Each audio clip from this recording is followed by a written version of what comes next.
Me llamo Mustafa Najami, soy ingeniero municipal del Ayuntamiento de Aras de los Olmos. Al mismo tiempo soy el gerente de la empresa distribuidora de luz que se llama Sersuma. Ujú. ¿Cuándo empezaste a trabajar con este proyecto, no? Digamos. Pues prácticamente desde mi primer día aquí en Aras de los Olmos, desde el año 2017. El proyecto empezó en la parte de planificación y hacer estudios de viabilidad desde el año 2016 y yo empecé la empresa en el ayuntamiento desde el 17 hasta el día de hoy. ¿Y cuál es, digamos, actualmente en esta fase de proyecto en la que estamos? Hay cuatro energías, digamos, propuestas, cuatro plantas. ¿Cuál crees que ahora mismo crees que se va a explotar mucho mejor y por qué?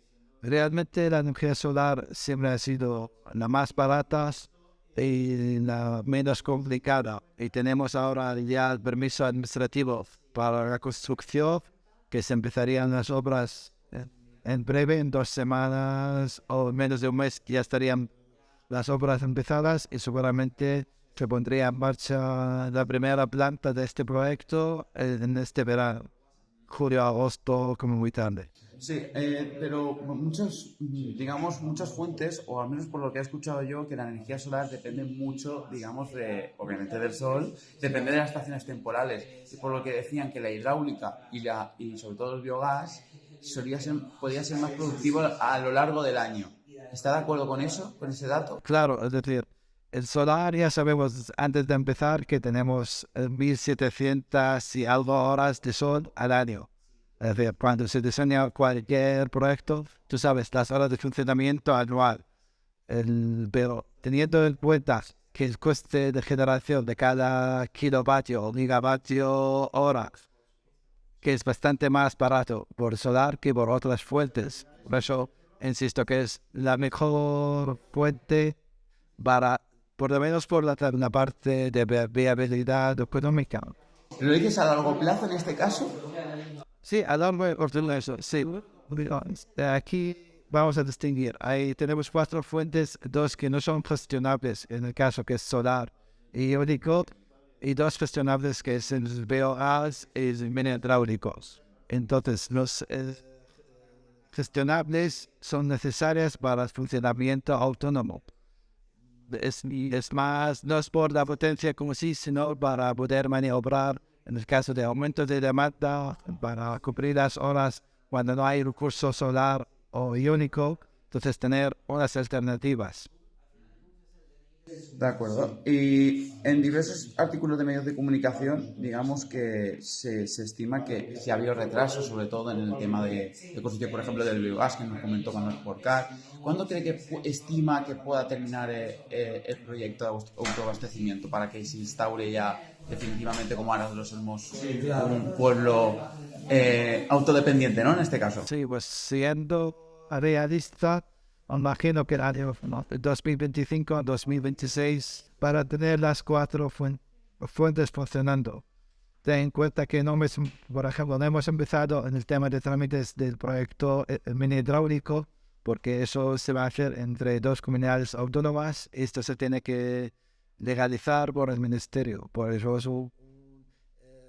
a nivel administrativo es un proyecto complejo, más que la, es decir, Sí, pero está recibiendo ayudas por parte, por ejemplo, de una universidad pública, por ejemplo, ¿no? Digamos, bueno, colaborando en este caso, ¿sabes? Y luego también la comunidad de transición ecológica también está, pues, apoyando porque al fin y al cabo esto es interesante, sobre todo para el cambio climático.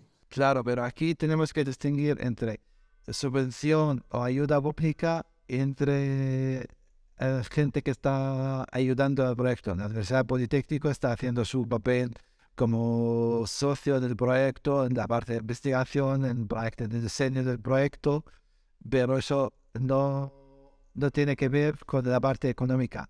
Y también hay una tercera parte que es la parte de legalizar o los permisos administrativos, que también va por otra vía.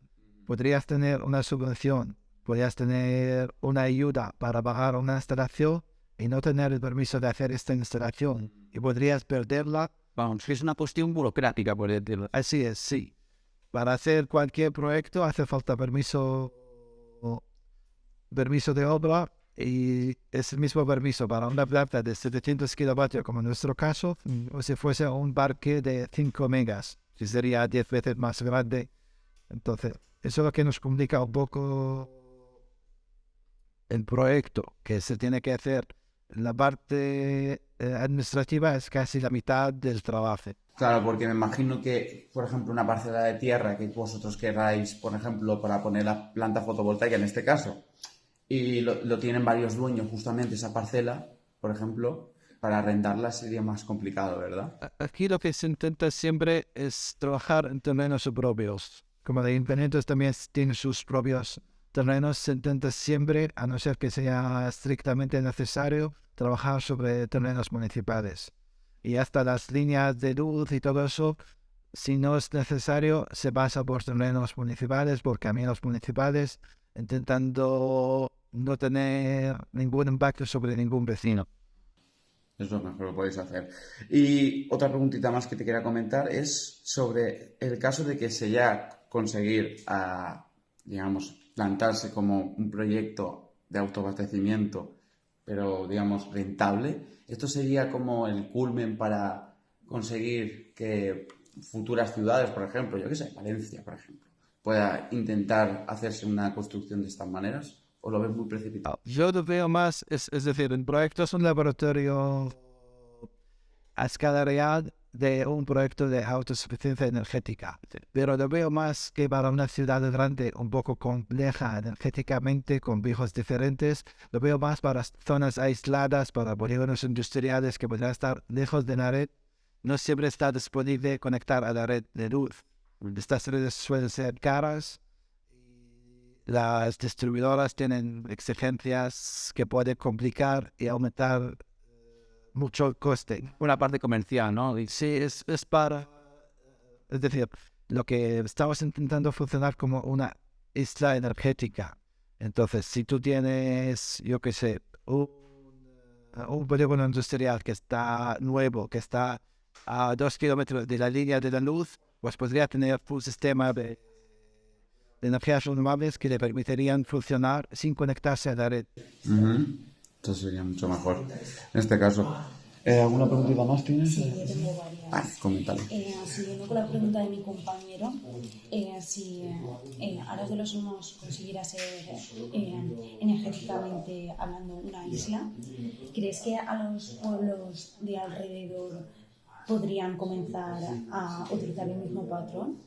Las zonas rurales, como tú bien has dicho, o polígonos, pero las zonas de aquí del interior también tenemos un montón de pueblos que cumplen más o menos las mismas características. Sí, la excelencia se podría replicar. Aquí hay varios factores que han ayudado a Aras, que igual en otros municipios no están. El primer factor, y lo más importante, que la distribuidora de la zona es municipal, que eso te permite conectar a la red con más facilidad, te permite, por ejemplo, nosotros cuando se construye la planta solar, se conectará a la red el día siguiente, mientras en otros sitios a veces se queda 6 meses o 9 meses parada, esperando el permiso para poder conectar esta instalación de generación a la red. Entonces, todo eso nos permite un poco más... Nos permite diseñar un proyecto y gestionarlo de la forma que queremos nosotros. No está disponible en todos los sitios. Hay 5 distribuidoras gigantes que van controlando casi 90% del país, y lo que cuentan los pueblos o municipios que cuentan con la distribuidora propia o que sea privada de una empresa familiar o algo son pocos. Eso es verdad. Y has comentado que el proyecto... Adiós. Repite la pregunta al principio y ya está. Y se corta, no te preocupes. Has comentado que debido a las trabas burocráticas este proyecto se ha ido retrasando a lo largo del tiempo, y has puesto el ejemplo de que para que le piden la misma documentación a Aras para hacer una planta reducida que para otra que es súper grande, o sea que es 10 veces más. ¿Crees que haría falta que se rediseñaran los modelos para poder pedir permiso? Sí, nosotros cuando empezamos así estaba el patio para hacer algo. Pero ahora, hace menos de un año, salió una normativa que simplifica un poco el proceso para plantas de 500 kilovatios. Si llegamos a tener esta normativa cuando empezamos en el año 2017, seguramente hubiéramos optado por una planta de 500 en lugar de 700 para simplificar el proceso de tramitación, que ahora se están haciendo cosas para simplificar las cosas. En mi opinión, está un poco lejos de ser óptimo, pero por lo menos vemos algo en la línea de hacer un poco la instalación de energías renovables más sencillo a las empresas medianas y pequeñas, que no debe que ser todo para los grandes, que creo que aquí para un poco por tema de igualdad, que se abre un poco el camino a las medianas y pequeñas instalaciones. Más lo dices más por libre competencia, ¿no? Que parece que aquí hay un monopolio, ¿no? Digamos así, o... No es como tal, pero es decir, es... Hombre, pero si no se respeta a los medios y los pequeños, es que estás condicionando que una empresa mayor... Claro, una empresa mayor podría contratar un despacho de ingenieros que le puede hacer todo el trámite, que le hacen todos los estudios necesarios, mientras una planta que está un poco prácticamente una décima parte o a veces bastante menor, pues tiene que presentar los mismos estudios. Y que eso también, el coste de la ingeniería no debe que ser la mitad del coste del proyecto. Debe que ser una mínima parte que presente los estudios que avalan el funcionamiento técnico de no causar daño al medio ambiente, pero no sé, es un poco...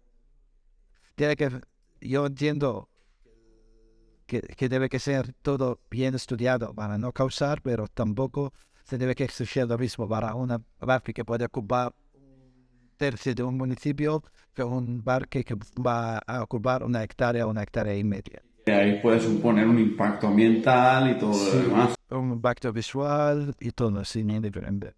Y ya tengo dos preguntitas y media. Tú has dicho que comenzaste en 2016 aquí, o sea, que llegaste hasta aquí y comenzaste el proyecto.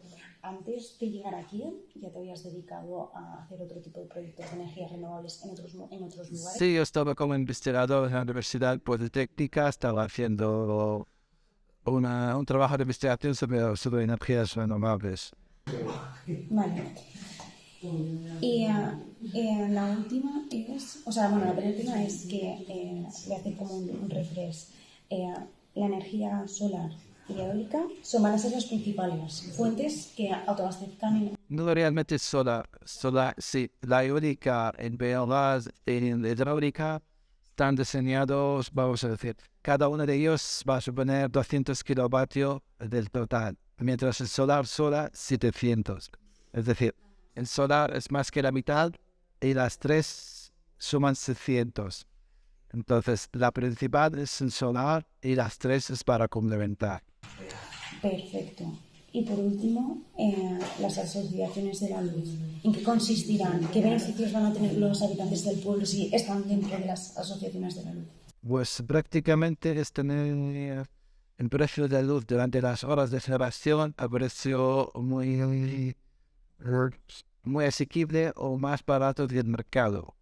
Lo que lo que estamos haciendo es negociar con una cooperativa con bastante recorrido en el mundo de renovables, que es Soma Energía, y estamos llegando a un acuerdo para que nos compren la energía a precio de coste y que lo pueden revender a los vecinos con un margen pequeño, así para beneficiar los habitantes del pueblo, los consumidores reales de esta energía. Y debido a la asociación de la luz, ¿qué requisitos tendrán que tener los vecinos que quieran estar dentro de esta asociación? Pues realmente muy simple, tener un contador aquí en el municipio. Es lo único requisito. ¿Tienen que pagar para entrar? Sí, hay una cuota que se va a entrar, que es una cuota simbólica, que se va a 10 por cada kilovatio contratado, que es una cuota de entrada, pero al salir se recupera. Entonces, Si entra alguien hoy y 2 años no le convence o por algún motivo ha vendido la casa, pues se recupera lo que ha pasado y una cuota de mantenimiento anual de 10 que también se paga por contador. Entonces, alguien que tiene una casa pagaría 10 en precio de cada año y seguramente el ahorro que va a ahorrar va a ser mucho, mucho más. Pues perfecto, Nutad, muchas gracias por la entrevista y bueno, deseo que se constituya ya como un pueblo autodependiente energéticamente. Eso esperamos que será muy pronto y gracias a vosotros por la visita y por la entrevista.